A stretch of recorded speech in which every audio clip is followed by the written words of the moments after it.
Thank you, Jeanette, for giving me this short opportunity. Very happy to open with you this first webinar in the series featuring collaboration in Cleantech between Europe and Canada.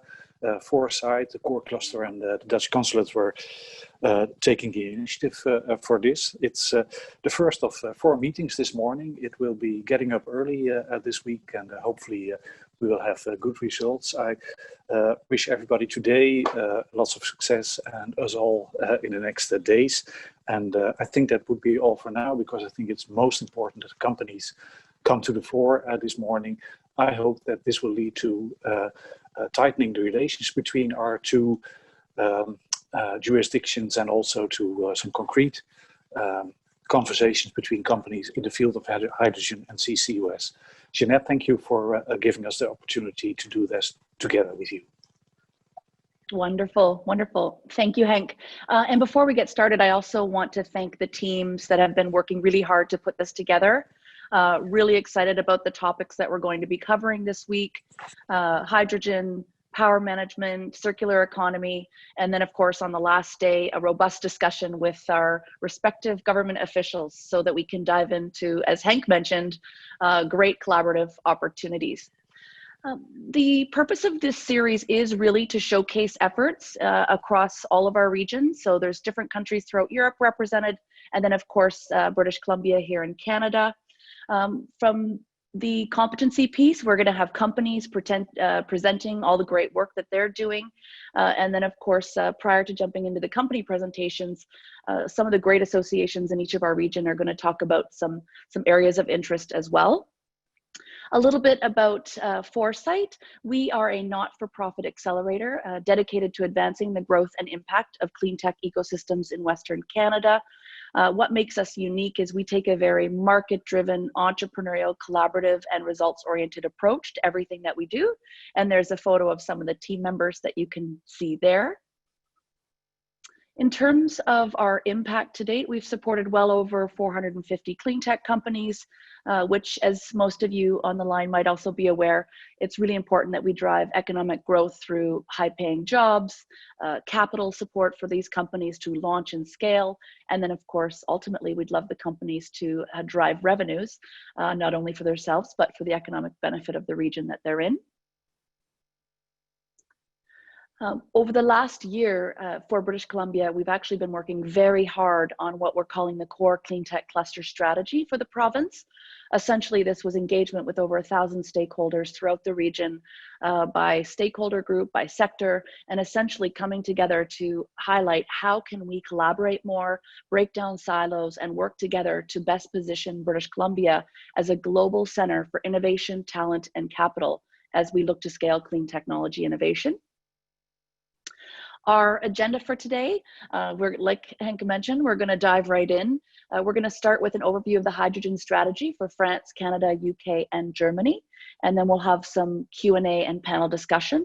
And then we'll move on to the second component, which is learning from the innovators and corporations on their needs to address the market gaps in each of these respective technology areas. And once again, we'll have an open Q&A and panel discussion before some closing remarks. So let's dive in. The first panel, an overview of hydrogen and fuel cell strategies and initiatives. We have Francois Girard, Ingrid Milsend, Dr. William Joyce, and Dr. Geert Tjarks. And with that said, Francois, I'm going to pass it over to you. Great, thank you. Perfect. I was just about to ask for the slides. There they are. Good day, everyone. It's a pleasure to be here this morning, or my morning. Today I am wearing 2 hats. One is my hat as technical leader, hydrogen and fuel cells for the National Research Council, but as well as the chair of the board for the Canadian Hydrogen and Fuel Cell Association. Next slide, please. So CHFCA is an industry association that represents the hydrogen and fuel cell sector. It's 64 members strong, keep on growing. So this past year, we've seen an increase in 50% in our membership, which indicates the increased interest in Canada for the hydrogen sector. And over the last year, or over the last 3 years actually, the federal government has started to establish the basics of this upcoming hydrogen strategy. So next slide, please. So the strategy itself is not published yet. We're expecting it before the end of 2020, so in the fall, and Minister O'Regan for Natural Resources Canada, the department that takes the lead for it, has talked last week at the Hydrogen and Fuel Cell Conference about it, and the intention is to leverage Canada's existing advantage in the hydrogen sector to become number 3 top producer of clean hydrogen in the world. Ambitious goals, but as you may know, we rest on a very strong leadership from our companies globally. The objective of the strategy is to create a domestic market, obviously, and while maintaining strategic partnerships and keep accessing and increasing our share of the global market. Next slide, please. Now, specifically in Canada, the strategy will have to take into account the regional specificities. So the hydrogen strategy is expected to rest on strong collaboration with provinces and territories to look at the regional blueprints. As you can see here on this slide, British Columbia is finalizing its own strategy that should be released soon. Whereas Alberta and Saskatchewan are in the midst of developing it, Ontario showed interest and Quebec has started to look to initiate their own blueprint, strongly oriented towards export of hydrogen. But at the same time, the end uses are a bit different. The reality for Canada is that the hydrogen will be produced by a mix from different sources, water and natural gas and biomass, using clean electricity, but also carbon management. Next slide, please. And as I only have 5 minutes, I thought it would be also an opportunity to talk about collaboration with Europe that we've had from the National Research Council point of view, and a research highlight here. For the last 2 years, we've been looking at quality control for fuel cell components with Fraunhofer ESA in Freiburg, as well as other members of the research community. And we've had a series of workshops, so very successful. We're having another one October 1st and 2nd. And I want to leave you with this. Basically, why we do this is Canada has relied a lot on great relationships in Europe, and many suppliers come from Europe, and our manufacturers in Canada are enjoying this collaboration very much and hope to increase that.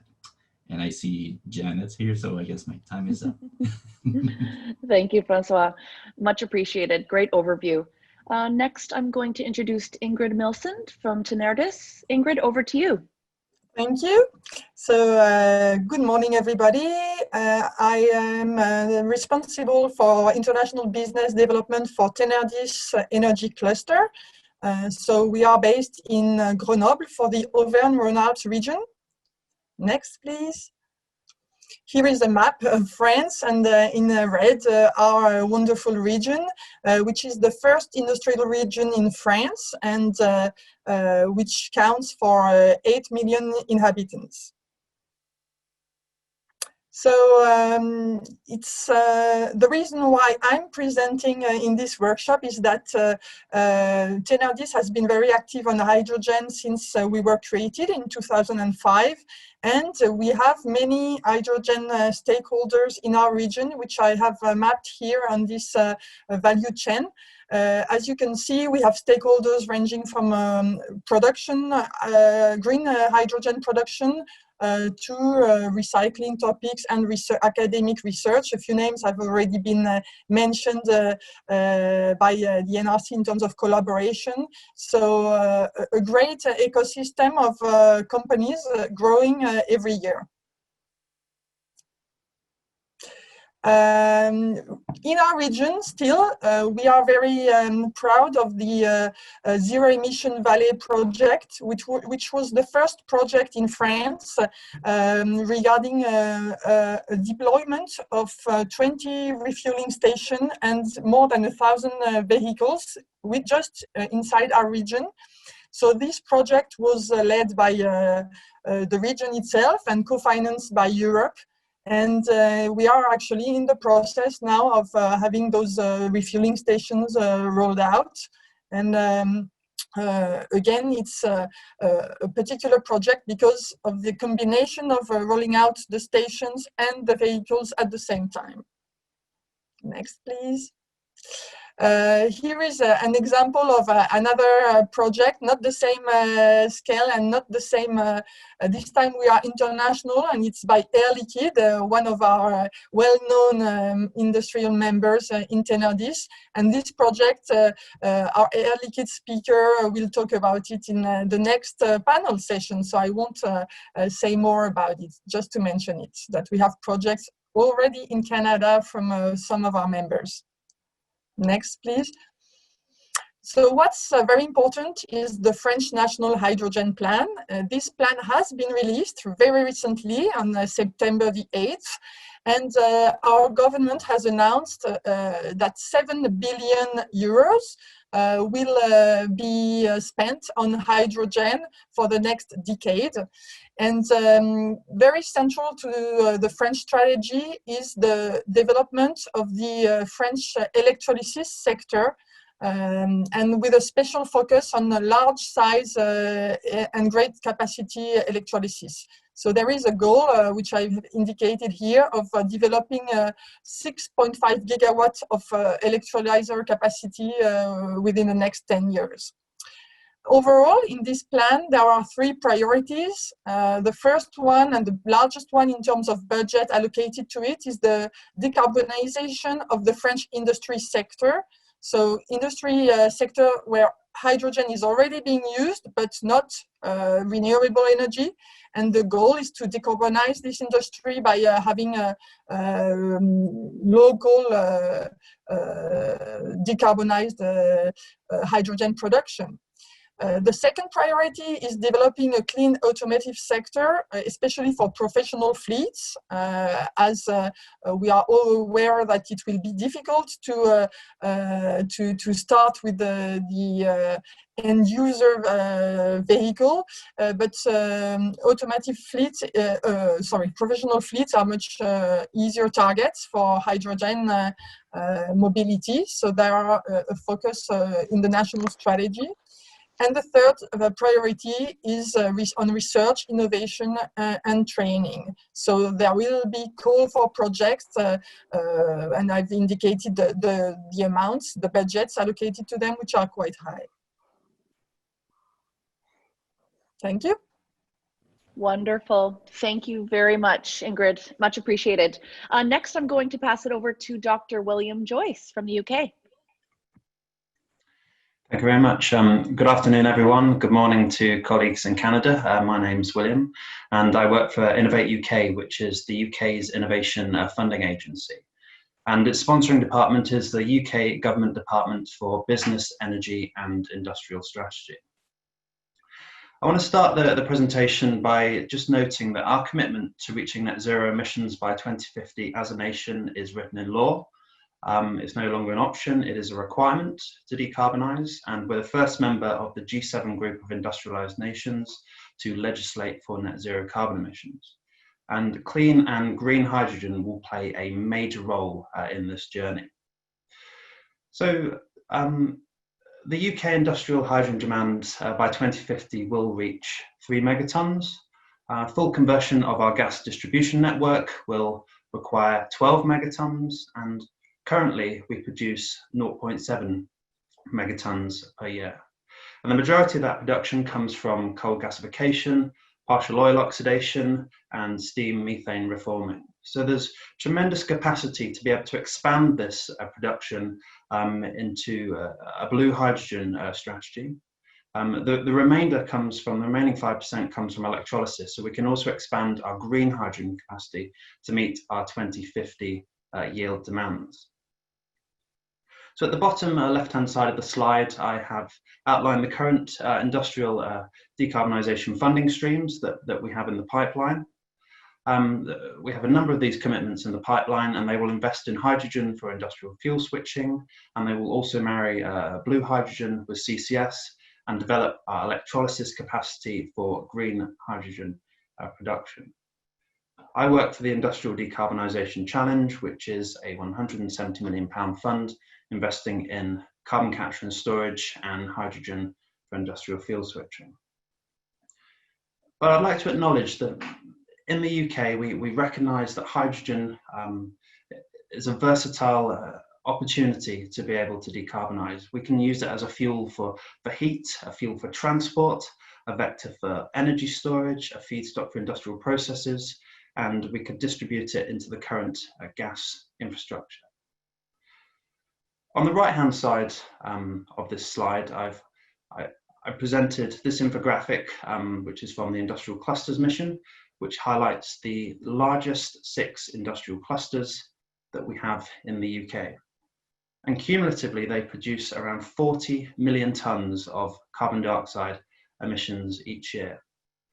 And in the UK, we have targets to create a low carbon industrial cluster by 2030 and a net zero carbon industrial cluster by 2040, as well as rolling out infrastructure to achieve that by the mid-2020s. And there are a number of hydrogen projects which are supported in these industrial clusters. And my colleague Jim Harvey, who's in the audience, works alongside me on this, and I might be able to discuss a few of these in the panel, or if you're interested, you can contact me after the presentation. Next slide, please. So our commitment is to both a blue and a green hydrogen future. So blue hydrogen will integrate with CCS as a fundamental partnership in our clean growth strategy. In the UK, we have a tremendous capacity to be able to store carbon dioxide subsea on our continental shelf. We have enough storage capacity to reach the UK's demands for hundreds of years to come. And in order to reach net zero emissions by 2050, we need to store between 75 and 175 megatons each year. So the message I'm trying to get across here is that carbon capture and storage integrated in a blue hydrogen approach is a feasible, a realistic, and a really attainable approach to decarbonising industry on route to achieving net zero.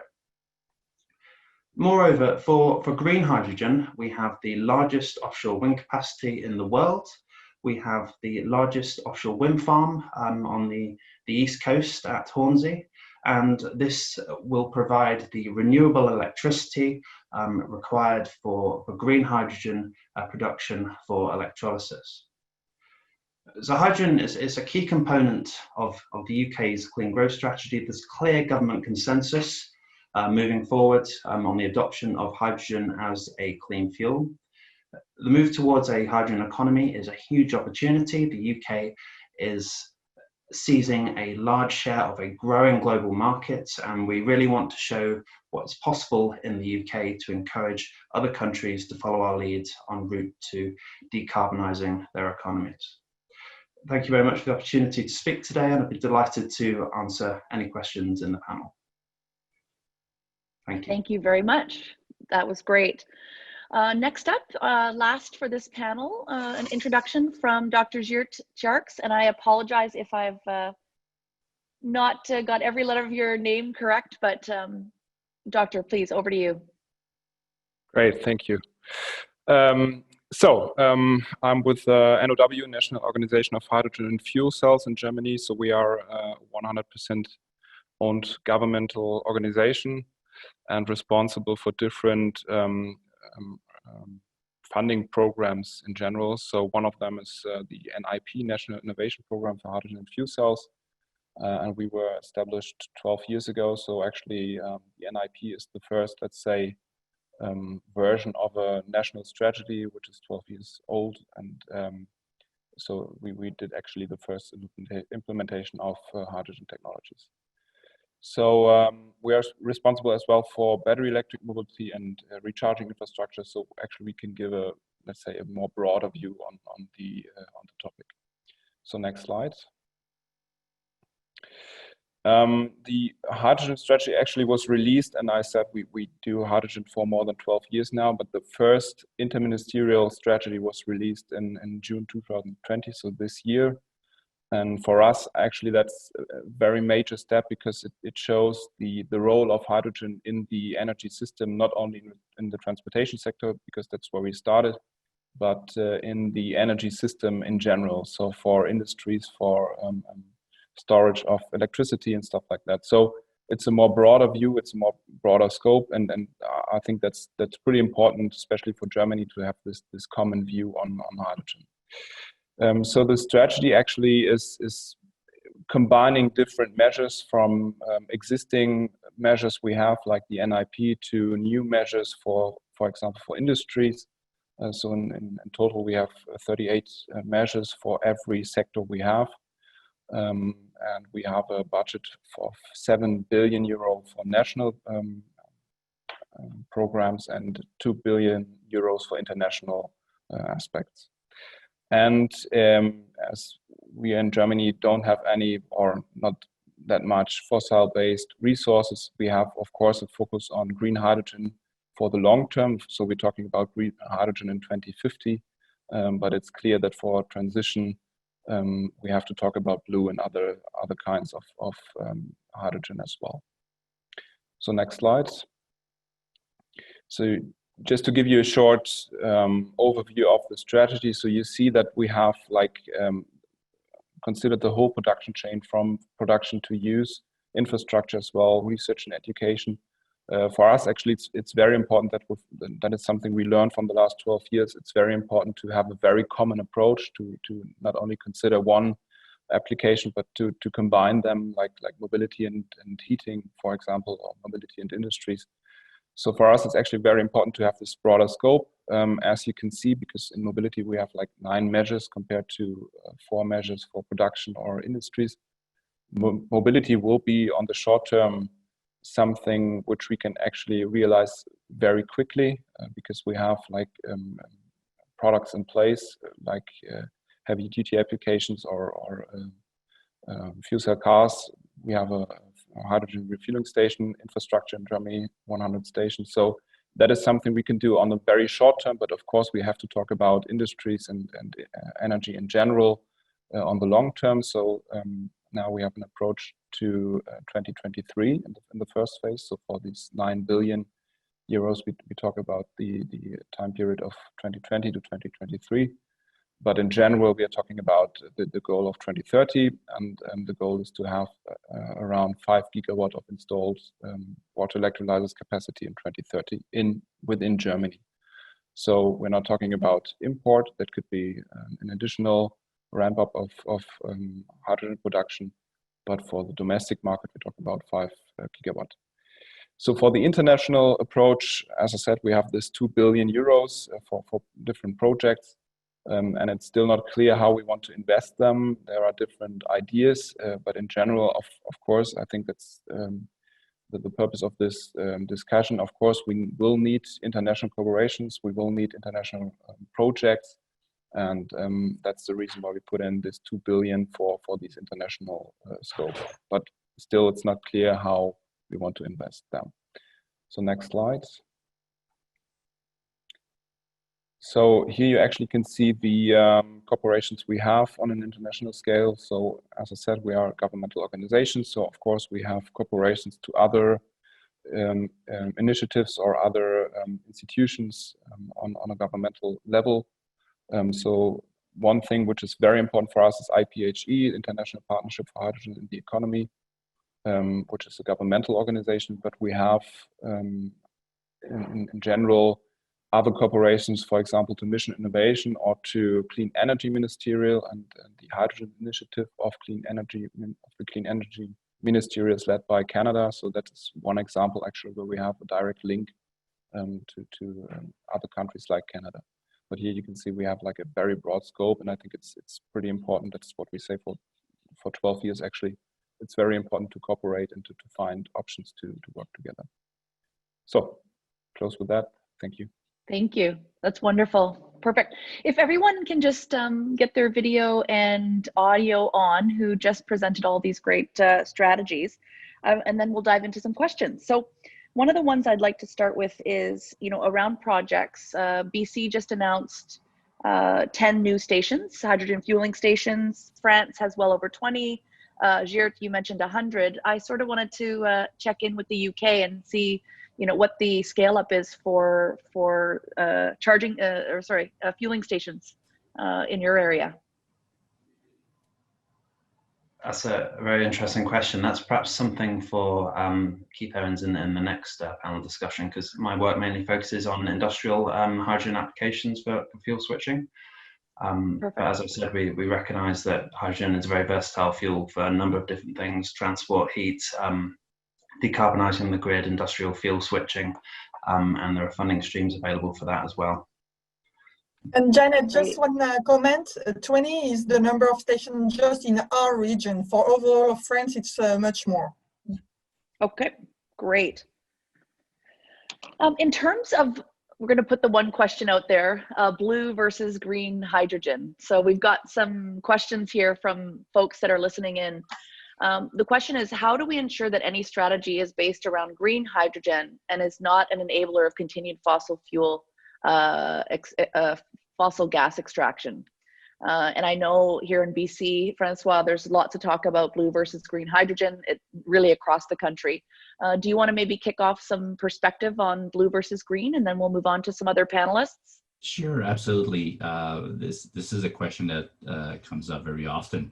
I'd like to say that first, there is effort through the IPHE right now to get rid of the color system, to move to a carbon intensity evaluation of hydrogen production instead of the colors, as we talk about black, gray, blue, green, turquoise, in the case of using methane cracking technologies to get solid carbon. And so it gets very, very complicated.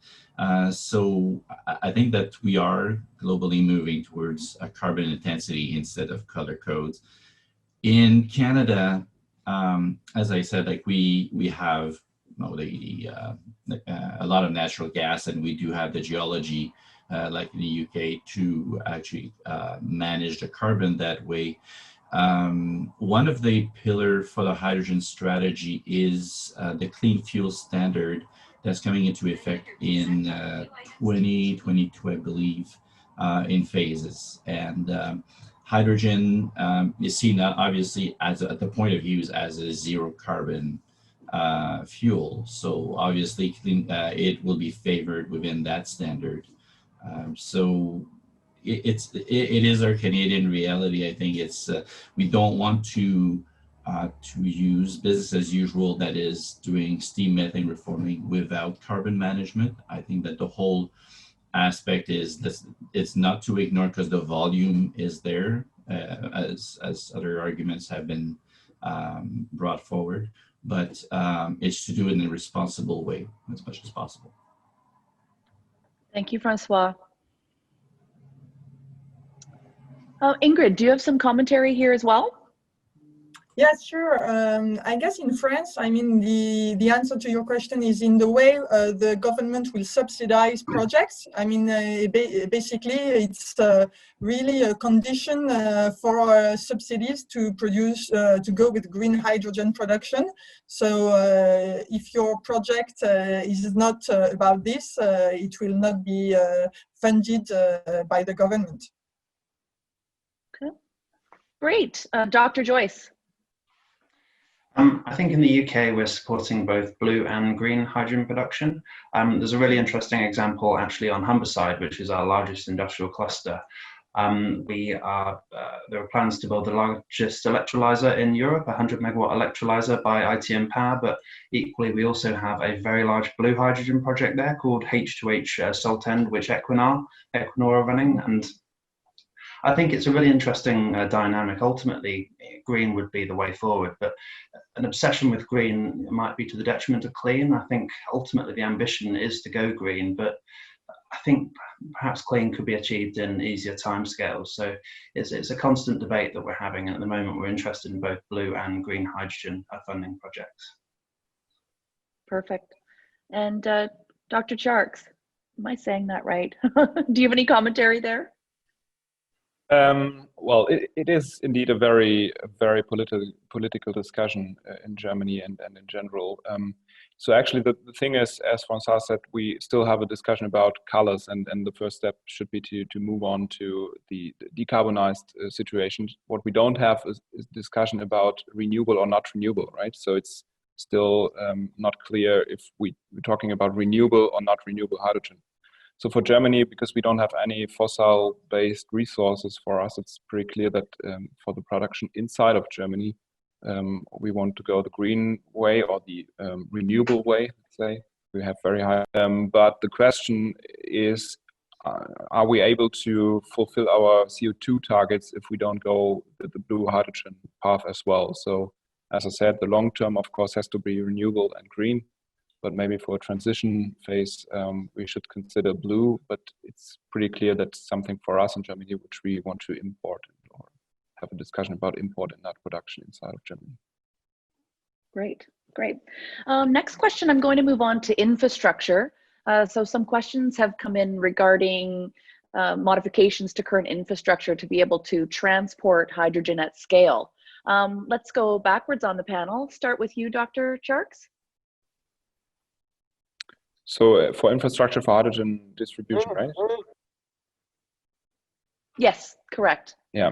So yeah, that's another question. I mean, the question: if you do you start on a more regional approach, or do you start on a more general approach? And in Germany, what we see right now is very regional projects where you are actually able to have very short distances for distribution. So there we're talking about, let's say, transition technologies, but in the long term, of course, we have to talk about pipelines and other like liquid hydrogen to bring down costs. So in the first phase, of course, we should consider technologies which are in place, and for the longer term to bring down cost, we have to talk about pipelines, but then we have to talk about capacities as well. So a pipeline is will need a huge amount of hydrogen, and therefore you will need a huge amount or an application which a huge demand of hydrogen. So bringing that together will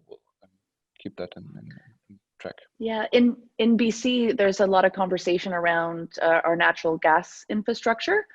Francois, do you want to comment a little bit on that? Yes.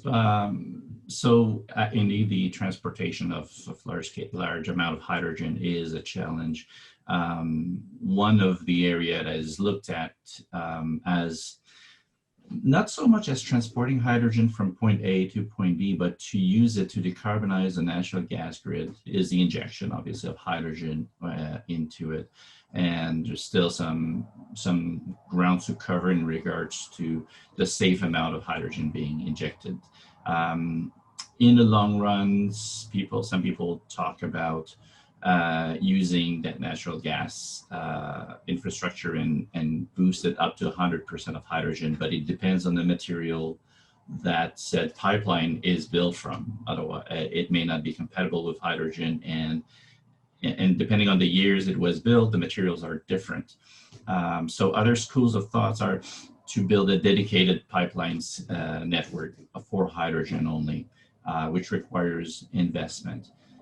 In the meantime, I think that we transport today hydrogen to compressed form or to liquid or from liquid form, and the CHFCA has advocated to build a liquefier plant in Western Canada, as our only liquefaction plant is in Quebec.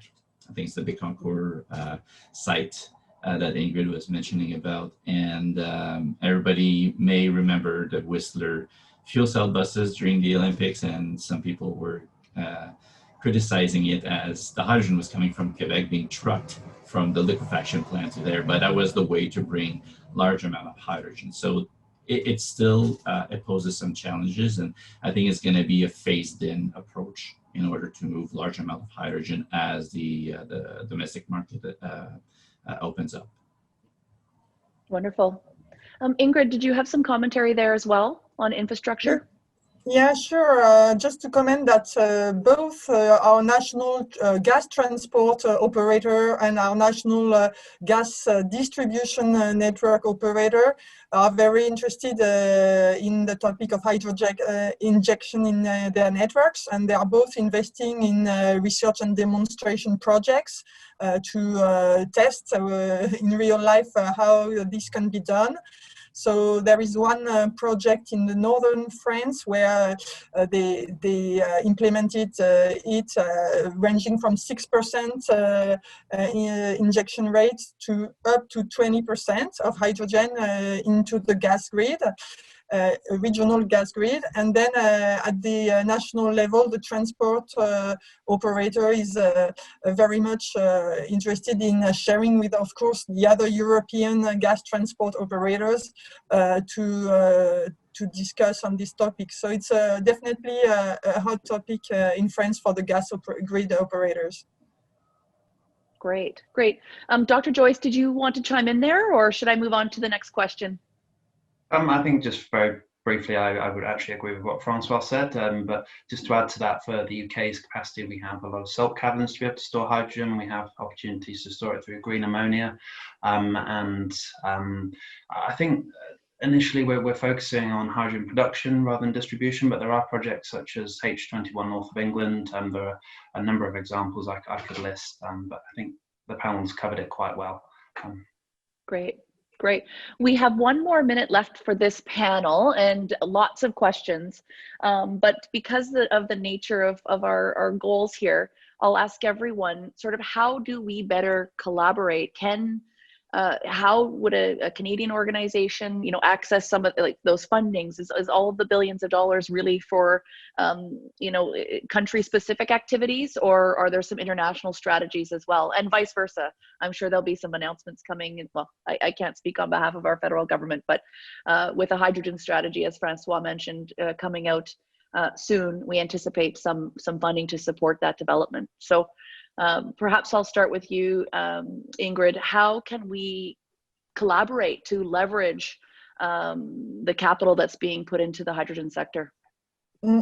I think that there are already some means of collaboration, but they are not well known enough or well used enough. So, for example, I was writing on the chat, there is this bilateral funding agreement between your NRC and our BPI organization, where it can fund innovation projects as soon as there is one small or medium-sized company involved on both sides.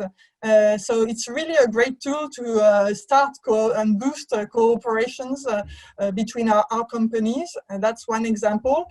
And we also have other means where, there is this phase program where your startups can come to Grenoble with a soft landing program. So there are many things already in place. We need to help the companies and on both sides be aware of them. Great. Geert, did you have some commentary there on collaboration? I know Germany's numbers and investments here is quite large. Yeah, so actually this indeed is a very big problem to get collaborations on funding programs, because as you said, it's not very easy for us to spend German public money in other countries. But I think that the most important thing is to come up with project ideas from industries, actually, because that's something we are looking for right now. So to have actually ideas and then together with organizations like NOW, finding schemes where we actually can implement that. So for example, Mission Innovation or SAM is actually looking for projects, and of course then we have to find a funding scheme, but the first step should be come up with ideas. Great, great. Okay, I'm going to now close off this panel. I'm sorry, I feel like we could cover a lot more ground, but do please continue to answer or put some questions here. And if panelists would like to chime in, please feel free to do so. Next, we're moving on to the next panel. It's driving clean tech innovation at scale. topics here is really to sort of enable the panelists to present some of their ideas around what is really needed to scale innovation in the sector in the next 2, 5, and 10 years. We've seen strategies come out from all the countries, and now it's all about implementation and execution. So 2, 5, and 10-year strategies, and also what collaborative efforts are required. So we'll dive into that a little bit more. And finally, how can we strengthen the relationship between Europe and Canada to support green economy objectives? So the first speaker I'm going to pass it over to is Bertrand Masselot from Air Liquide Canada. Bertrand, are you on the line there? Yes, I am. Thank you, Jeanette. Okay, so what I would like to do, if you agree, before drilling down in the Bécancour project case we presented very briefly in the first panel, is probably to give you a little bit of insight on Air Liquide. It will be very short, do not worry. But how could we define Air Liquide? If it's a startup, it's a young startup born in 1902. But I'm not totally joking, because ultimately, the way we are managing our activity, we are relying on ultimately very small and simple small molecules. And they're extremely important for life, for energy.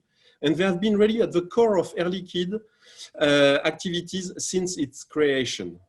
And what we are doing with the small molecule, ultimately, it's inventing new solutions, transforming those ideas, solutions in market-ready technologies, applications, improving processes, improving production or life of patients, as Air Liquide is active as well in the healthcare business. We are present in Canada since 1911. Really from the east to the west coast. We are active largely in British Columbia as well. We are representing all in one a good 2,600 employees.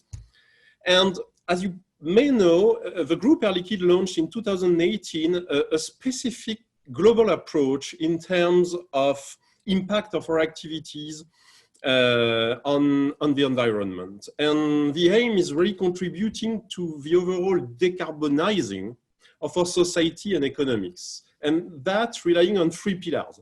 The first one is taking action in our companies first, on our assets. Bécancour investment is a good example. And the aim is to decrease the carbon intensity of our activities by 30% between 2015 and 2025. And we are relatively in a good situation to hit these objectives. The second point, as described, is helping our customers. How can we act together as a partner for a cleaner industry, and that by developing low carbon solutions, and ultimately contributing to a certain extent to the emergence of this new low carbon society, developing overall ecosystem. And when we are looking ultimately at Bécancour, it fits pretty well with those 3 points. So we see clearly hydrogen as a key molecule in this energy transition. And our vision for the next decade is an exponential use of hydrogen. It has been widely presented by the previous panelists. From immediate use, because we have already mature activities, in Canada, we are delivering liquid hydrogen to several captive fleets of forklifts, as we are currently working on transportation projects, as well as mid and long term, as described, decarbonizing of the industry. So in terms of illustration, and I would just wanted through this Bécancour project to provide you with few insights, 5 points ultimately. How could the Bécancour project be a good example, at least an example, of this scaling up of innovation? So we speak about innovation first. What type of innovation? So we decided, together with a partner, Hydrogenic Cummins, by the way, Air Liquide has as well, since 2019, a minority shareholding in this Canadian company based in Ontario. We decided to implement an industrial scale project, electrolysis project, ranging 20 megawatts of proton exchange membrane technology. Why this technology? According to us, many added value. It's relatively compact, so smaller footprint, very high power density, good flexibility and more. And the beauty is that we are bringing on this same location, on one side, the electrolysis, Canadian technology, on the other side, the liquefaction and storage. And this liquefaction technology has been widely developed, notably in Grenoble, by one of our dedicated Air Liquide team member skilled in such type of activities.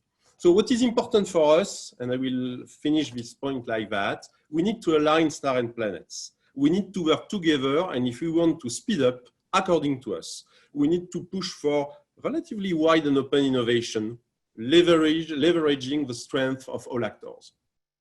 So that's, according to me, the first very important point. The second point is investment. So we have invested $40 million. It's a step, but we will need more and probably funding to help us bringing hydrogen to scale and to a certain extent to a cost parity with existing technology. The last 2 points, and I will be very fast, are important.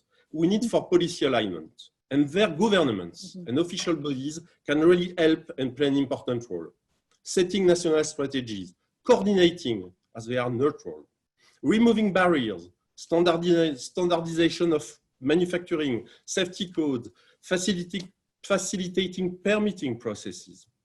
And last but not least, and that was as well stressed in the previous presentation, we need to establish enablers to push a real market, reducing market uncertainty. And that's what we did in Bécancour. From Bécancour, we will deliver not only from the industrial, but as well for the mobility sector, which is helping us, industrial, de-risking to a certain extent the investment we are doing. So given, and that will be my conclusion, the urgency of this cause, global decarbonization challenge, we clearly think it's time to capitalize on the hydrogen advantages, contributing to this so-called net zero upcoming world. Thank you, Janet. Thank you, Bertrand. Yes, policy. Policy comes up more often than I would like, so maybe we'll see if this is a common theme with some of the other presenters here. Next, I'm going to move on to NEDSAC fuel cell and Mr. Jogchum Brunsma. And believe it or not, I do have a Dutch background, but I did not pick up the language from my Oma and Opa. So over to you. Thank you very much. Yes, it's, well, I'll pronounce it in Dutch then. It's Jochem Bruinsma. We're from the Netherlands. We're a fuel cell manufacturing company. So we both manufacture fuel cell stacks as well as the systems. And my primary focus is the application of these fuel cell systems in maritime. So I will also reflect on the questions from this maritime perspective. If we look at what is needed to scale innovation in the total sector in the near future, we believe that fuel cell technology has already evolved quite a bit. It's not a large market, but it's an existing market. We've been manufacturing fuel cell systems up to 2 megawatt. So already large power plants are already in place. So it's not just what's done in car business, but it's also bigger industrial plants, as well as a decade ago already the first vessels were sailing on pure hydrogen and fuel cell technology. So I think today would already be possible to use state-of-art solutions to create a zero-emission ocean-going ship. We've done this for centuries, sailing across the world. And for instance, combining this new sailing technology as well as fuel cells together with maybe some battery technology and liquid hydrogen, zero-emission sailing is already possible today. Of course, to scale this, we need cheap hydrogen in any form. For fuel cells, pure hydrogen would be the core. If you don't put any carbons in, you won't get any carbons out. But you need it available on both sides of the shore. So we need, in Europe, you need an infrastructure as well as in Canada, for instance. And this is something that we need to start on working in the next few years if we want to be able to create green shipping lines, clean shipping lines internationally within 10 years, for instance. So to create a large advantage for the Cleantech solution, I think it's important that we make it commercially interesting, that you make it commercially viable, while it's now in strong competition with, for instance, fossil fuels. And furthermore, we need short-term and small-scale operational experience with this type of infrastructure, with this type of systems, to be able to gain knowledge to drive the long-term and large-scale innovations. And I think for that we need the leadership to put ecology in front of the economics. So what do we want to achieve in the next so many years? And for that we need to work together, especially shipping being a very international business. We can't do it in Europe on our own. We need the rest of the world, and for instance Canada, to do so. And in that debate, it's quite easy. Also in the previous panel, we already heard the discussion about blue, gray, black, green hydrogen. I think in this point, it's important to start with hydrogen, and then we'll work towards the green color in the end. But we can't wait until there is an abundance of green hydrogen available, and we're gonna need a lot to start developments, for instance, in fuel cells or clean technology. So very practical, if you look at what can we do between Europe and Canada, is find, for instance, a common denominator. Maybe there's one particular shipping route or two shipping routes going, I don't know, from, I guess Vancouver is a bit far-fetched, but from Montreal or Quebec to Rotterdam, with liquid hydrogen already available on both sides. If we can find an owner and we can have the ports working together on, for instance, one or two specific companies or shipping routes, we could make very large first steps. So I'll leave it at that for now. Yep. Thank you. Yeah, I definitely would like to get into some of the port discussion if we have time here. And Rotterdam's obviously very progressive in how the structure is set up there. So love my visits not only there. Portland, Rotterdam. Yeah. Yeah. Next, we're going to have Hydra Energy. Jessica, did you want to jump in and do your introduction? Thank you.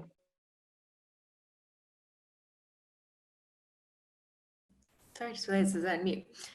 Thanks so much for having Hydra here. It's a great opportunity to speak to a more international audience than we normally do. Hydra Energy is based here in British Columbia. We actually went through the Foresight program earlier in our start. Not quite the same age of the start as Air Liquide from Bertrand at 1902. We're a little bit more recent than that. We provide hydrogen as a service to commercial fleets that are looking to reduce their costs while also reducing their emissions with no upfront investment. So it's really pioneering a new business model to get over some of the commercial hurdles for hydrogen adoption in the transportation sector. Specifically, what we offer is hydrogen to these fleets for less than the cost of diesel. We pay for the conversion of the fleet's existing vehicles. So we're not putting new vehicles on the streets. We're taking their existing semi-trucks. We're doing a conversion that takes about 2 days for them to be able to use hydrogen in their fleet, co-combusting that with diesel. We also provide the infrastructure as part of the hydrogen as a service model. It's the fuel, it's the infrastructure, it's everything delivered in a way that's as much what the fleet is used to getting with their diesel product. It doesn't violate the base warranty for these fleets. It's a discussion that we've had with dealerships to ensure that the way that we install the kits, which is often through the dealerships themselves, that we don't have any issues with the warranties, because then it would be a huge barrier to adoption if that were the case. And then we also, of course, integrate with the after-treatment systems and have all the regulatory approvals and certifications needed to have these trucks on the road. When we displace the diesel with our green hydrogen, we're at rates right now up to 40%. So it's an equivalent amount of greenhouse gas reductions. Kind of the bottom line for the fleet is they have this all-in product that's delivered to them in a very similar way to diesel, and it doesn't interrupt their businesses. And at the end of it, they end up with a discount on what they were getting with diesel. So it's cheaper for them from an OPEX perspective, but also doesn't increase their CapEx by having to do a big upfront investment in shifting out their infrastructure. The conversions that we do are, a very simple installation, and they're also removable and reversible. So typically fleets have a 5-year warranty. They send that truck back to the dealership at the end, and the dealership resells it for other purposes, like a drayage truck or a truck out in Saskatchewan for a farmer. Those are places where we don't currently supply hydrogen. So of course we need to be able to remove that. And that's also included in that hydrogen as a service business model. So we've been in with George, and we're setting up our first flagship project over there, where we'll be capturing, compressing, and cleaning up hydrogen and then supplying it to 65 trucks. But as I said, we're a little earlier stage, I think, than some of the other companies that are on this panel. So in terms of thinking about partnerships and collaboration and what kind of innovation is needed to bring this to scale, for us, certainly, we've found the need to set some common goals and drive for them together, rather than a small company having one ask here and there and pushing different levers. It's much more effective when we're louder and stronger together. So certainly, we've benefited from the work that Foresight has done on pulling together roadmaps across the different sectors. They recently released their transportation one over the summer. It provides, I think, everybody with a common way of looking at not only the sector, but what needs to be accomplished, and then how to do that together. It's kind of a first step. And then, as we've seen from the work that Clean 50 has done here in Canada, a group of sustainability leaders, they've made a number of specific recommendations as well to ensure, yes, the policy part, Jeanette, that I'm sure every panelist is going to touch on, but also, procurement and investment decisions on the private sector. How can we really align on some of those things and provide it in an easy way to be digestible for an audience that's maybe less used to hydrogen? And then, when we're thinking about, as a small clean tech startup, moving beyond our Prince George flagship project here in Canada and looking at Europe, of course, Europe is really attractive for everything that the first panel had mentioned, the hydrogen strategies being in place and really great funding going towards projects. I think, to Jeanette's point earlier, it's not necessarily that a company from Canada would expect the German government to fund a project using our business model or technology over there. I think it's more figuring out what are the right partnerships to, for, in our case, to get access to fleets or utility customers. And then on a more practical note, having access to EPC partners, so engineering, procurement, and construction partners. Those don't transfer very well country to country, and finding the right fit for us in Europe would be a big step forward. So I will leave it at that and look forward to everyone else's presentations and the questions. Thanks, Jeanette. Thank you, Jessica. Very, very interesting. We've really enjoyed watching Hydra go from a startup to where they are today. So really great work. Next up, I'm going to pass it over to Northern Gas Networks, Mr. Keith Owen. Keith, over to you.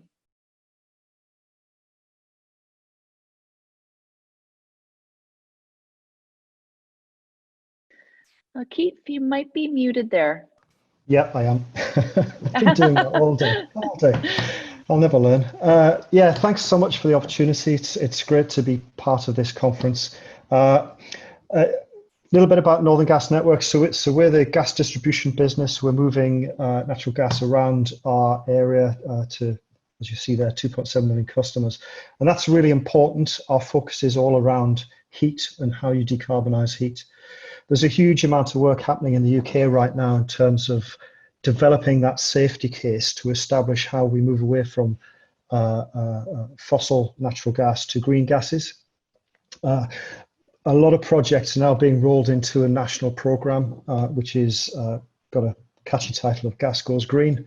So that's all of the UK gas networks. There's five big players there, all collaborating, working to answer all of the difficult technical questions, establish the science, bring that safety case forward, understand how you work with this new family of gas, and deliver 100% hydrogen into the homes, businesses and industries across across the UK.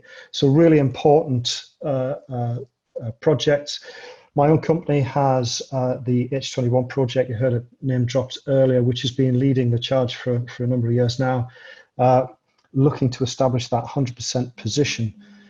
That goes alongside projects like High Deploy, which we're also part of with Cape Gas Network, which is blending up to 20%.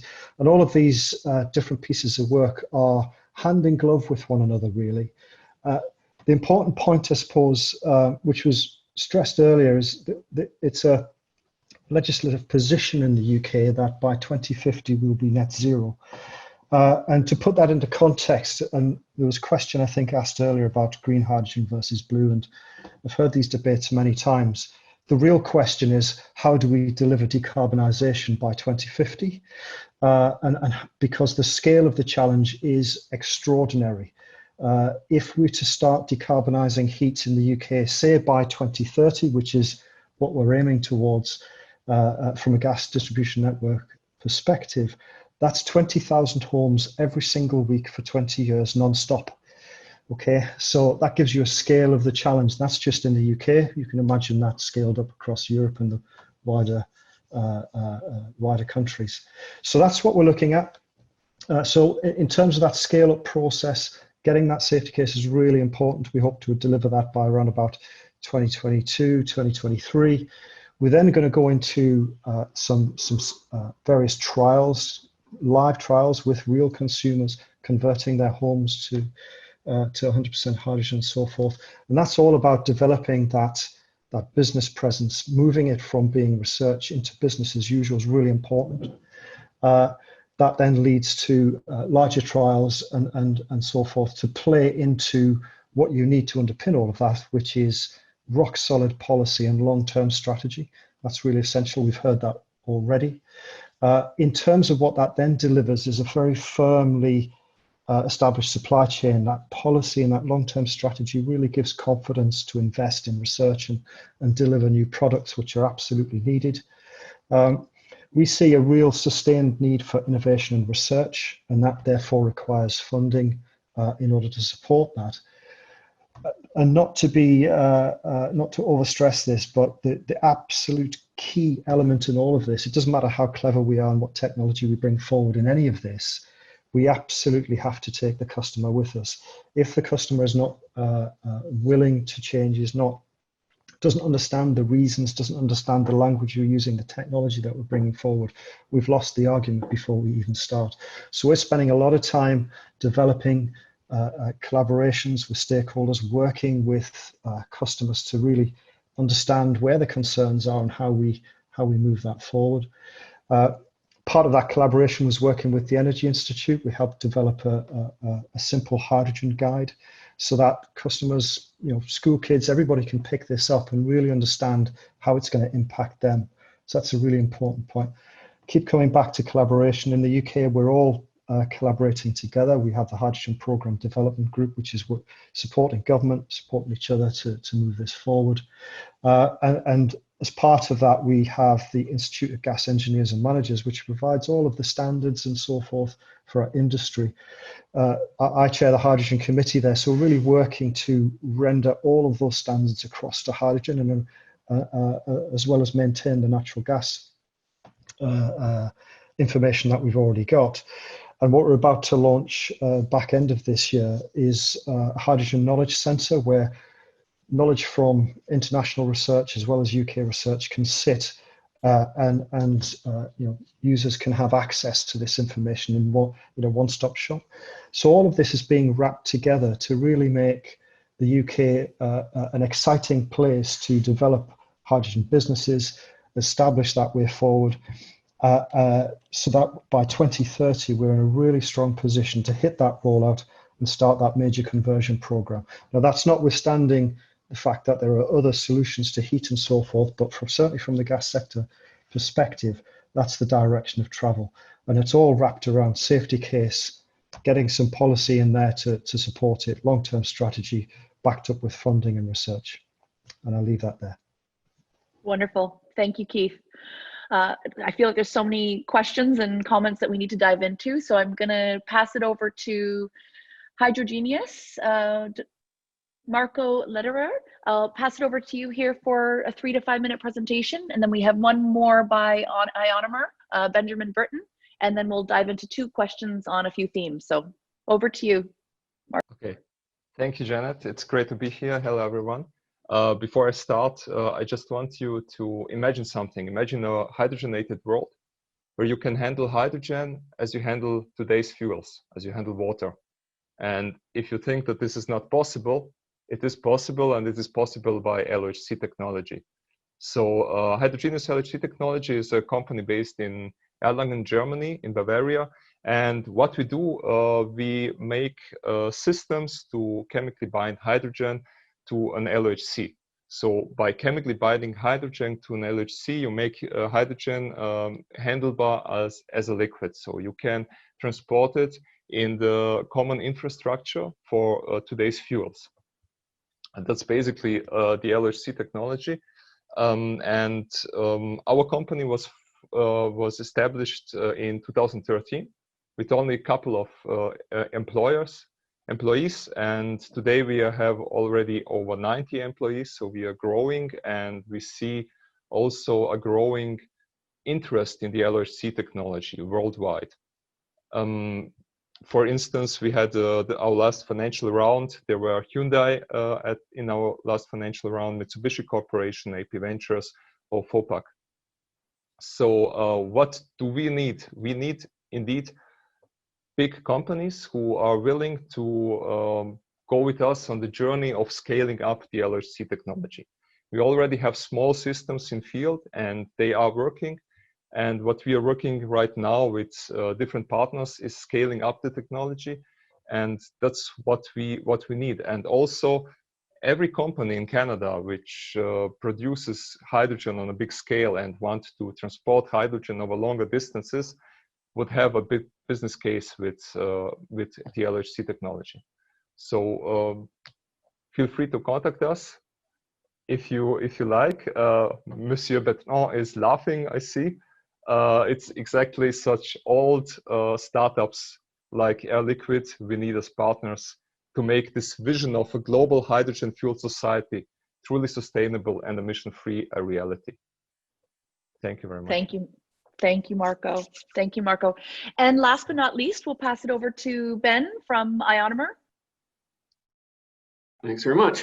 I'm Dr. Ben Britton, one of the founders and Chief Strategy Officer of Ionomer. We're based in Vancouver and on a mission to decarbonize the planet by bringing to market breakthrough materials for hydrogen and carbon to value systems. We're backed by more than 10 years of development at Simon Fraser University pre-commercialization. And in our 3 years as a startup, we have developed and launched 2 product families representing both types of ion exchange materials. These are selective filters for positive or negative ions that sit at the very heart of electrochemical systems, acting as solid state separators or active electrode binders. More importantly, the existing material set represents the lead resistance and major lifetime limitation in these systems. Our materials are a paradigm shift in a material set that hasn't fundamentally changed in 50 years. And as a result, we represent a breakthrough in lifetime, efficiency, and ultimately system economics. Best of all, we replace fluorinated materials, which leave a permanent toxic legacy in the water and air that the world needs to phase out rather than scale, uniting ecology and economics, to borrow from Jochen. So efficient electrochemical systems run in either strong acid or hot, strong caustic, and our proton and cation exchange materials replace the incumbent perfluorinated material, naphthalene, with higher efficiency and an order of magnitude advance in lifetime in these types of systems. Our alkaline stable anion exchange membranes, representing the other side, are the first indefinitely stable materials in hot caustic, which enables revolutionary new applications with high efficiency reaction conditions and eliminating precious metal use to create cost-effective systems.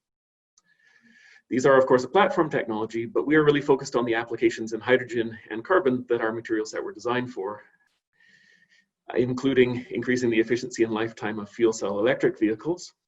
And we really bring to market the most cost-effective green hydrogen through electrolysis, both by supercharging existing proton exchange systems, or PEM systems, and enabling a new take on alkaline systems called AEM water electrolysis, which have all the advantages of PEM electrolysis systems, In fact, a collaborator using our materials recently achieved a performance of 9 amps per square centimeter, which is more than 10x traditional alkaline systems at 2.2 volts, which is a greater efficiency, making the 2050 targets of less than 50 cents kilogram capital cost achievable today, and enabling the vaulting from gray to green hydrogen that FCHJU has talked about. And this will be only bolstered, I feel, as the world wakes up to the sheer amount of attenuated hydro, wind, and solar, and especially as solar drops from 25 cents a watt today to 4 cents a watt with advanced manufacturing, this business case only gets stronger. Finally, we have enabling materials for CO2 electrolysis to create carbon-negative plastics, chemicals, and fuels. These are the most efficient carbon-to-value systems because they don't require massive heat or pressure swings. And we have achieved 3x system outputs with multiple collaborators so that we can cut whole system costs by more than half. And we underlie what will be the first profitable systems for carbon to green industrial feedstocks. We're the only startup with both material sets to drive next generation applications. And we have scaled to hundreds of kilograms of capacity, making us the only startup capable of supporting large pilots through full installations. As a result, we have active engagements with more than 40 tier 1 and tier 2 OEMs globally, working with many partners across Europe and North America to pull new solutions into being.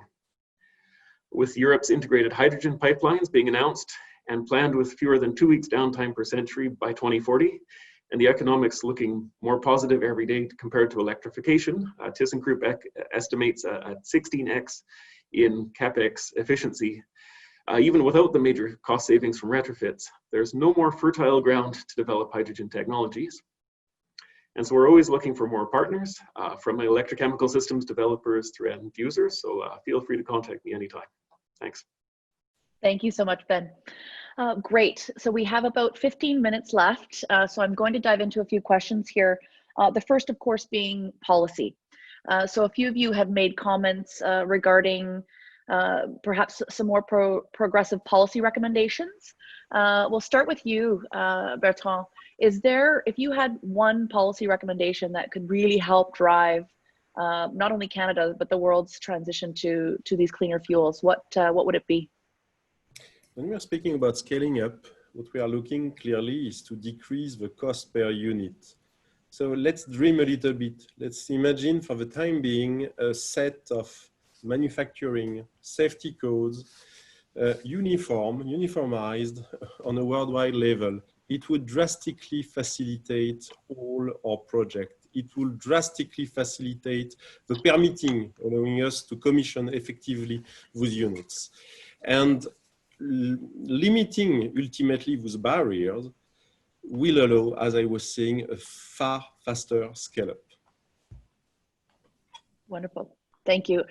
We'll move on to Yagchum. Did you have some commentary around policy? I know, the Netherlands has been a leader in a lot of these areas. Yeah, of course, what we see at the moment is a lot of different policies, I think, and there's a lot of different lobbies going on. I think the most important for any company is at the moment that you create a use policy to create a level playing field. For instance, with fossil fuels, which at the moment is not. If you look at production of hydrogen, I think fair prices in Europe vary between 7 to 12 euros a kilogram of hydrogen, while making it competitive to fossil fuels, it should be at 3.5 or 4 euros a kilogram. And if you look at mass transportation, like for instance, shipping or aviation, fuels are not taxed. While if you now produce clean green hydrogen, you get tax on tax because we have to pay for the investments in these large wind parks, for instance. So getting to a sort of level playing field there in any way would be very beneficial because it makes it commercially viable to use clean technology for your business. Mm-hmm. That's great. Jessica and Ben, how does the price of hydrogen impact some of your work? Start with Jessica. Sure, it's quite important for us to have a low price of hydrogen because we're guaranteeing a discount relative to diesel but that's why we have an integrated model where we're vertically integrated in both supplying the hydrogen and also some of the technologies to use it. Although at the end of the day, we're technology agnostic. If people have other uses for the hydrogen, great. I think what we've probably benefited from the most policy-wise in BC is the low carbon fuel standard, which does recognize the differential between the diesel carbon intensity that would have gone into the engine versus the hydrogen one. It enables us to generate credits from that. Great. Ben? I think the government has to realize, and industry as well, that electrochemical electrolysis systems are massively underinvested in compared to batteries, and there are still step changes that can be made that will substantially reduce the cost of hydrogen.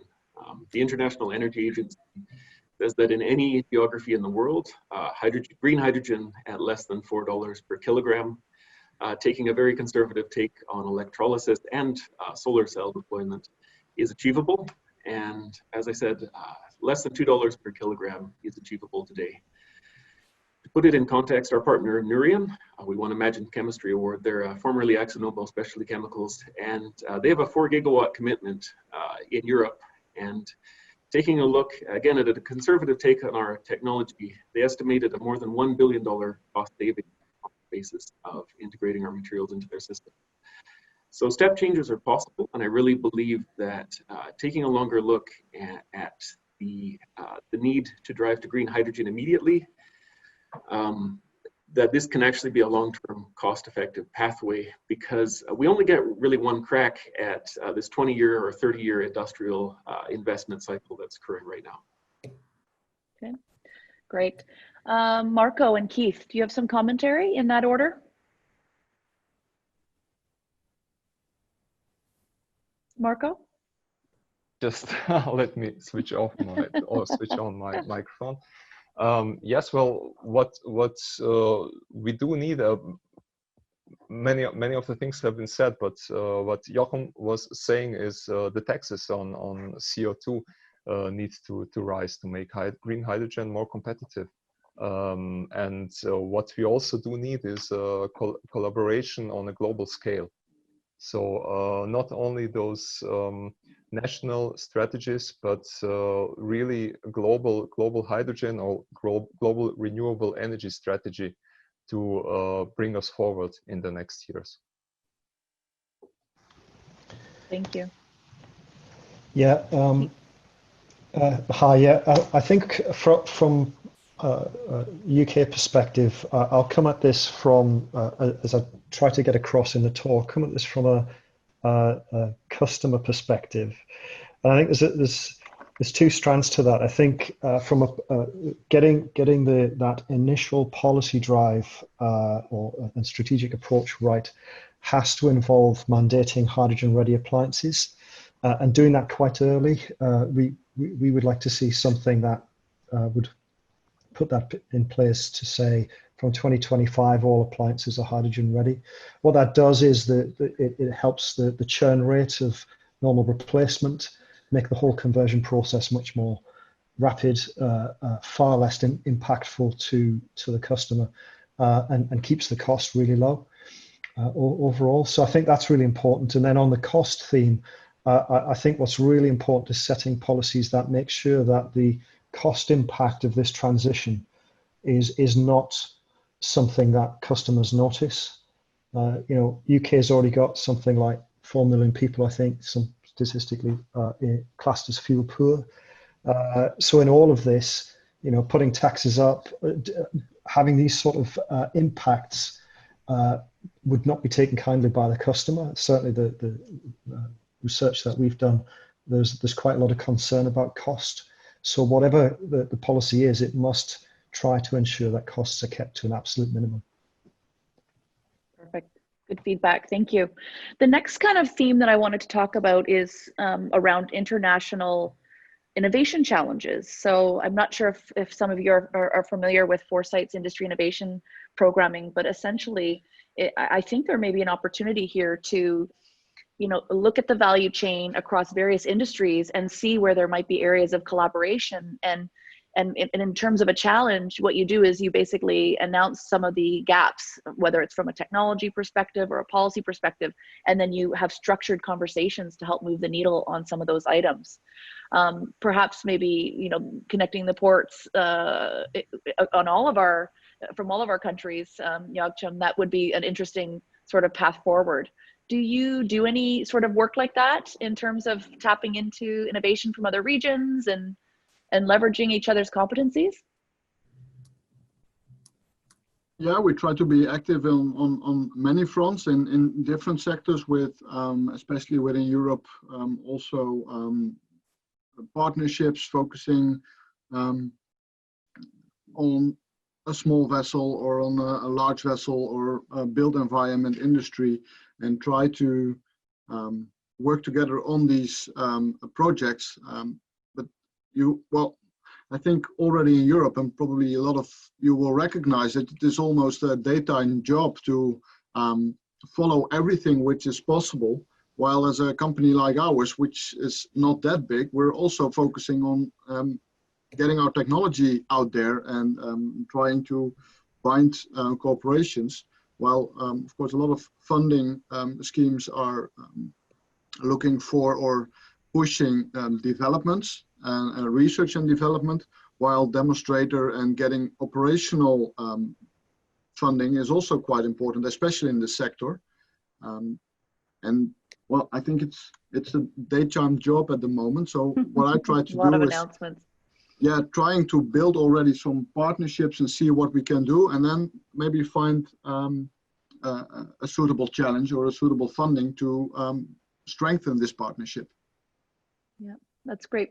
Bertrand, you know, as CEO of Air Liquide Canada, do you have any commentary on ways that we could better collaborate with Europe, and what structures might be tools that could facilitate that?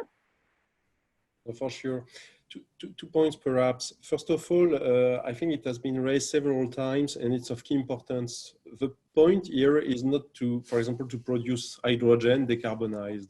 The point is really to be in a position to master the full value chain and to offer to the end customer, no matter the customer, it could be you, me, for mobility, it could be an industrial player, quite a seamless experience.